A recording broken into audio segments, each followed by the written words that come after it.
សាច់ឈាមគ្មានសងខឹមឡើយគឺស្រងប្រានត្រោយអូនមិនយល់ន័យ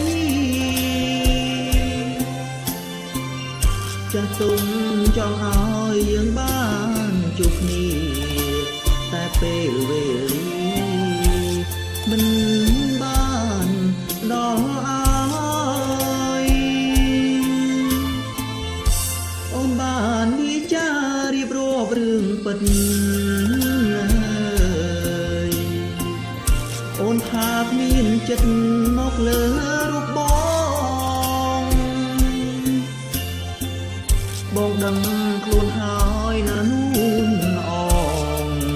មកពីរូបបងមិនល្អ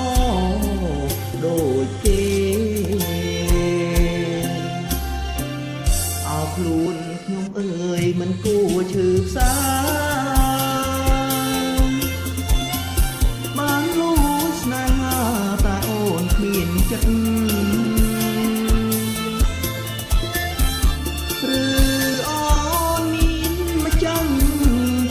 ក្នុងជីវិតអប់រំលិខិតខ្ញុំតែត្រង់ព្រា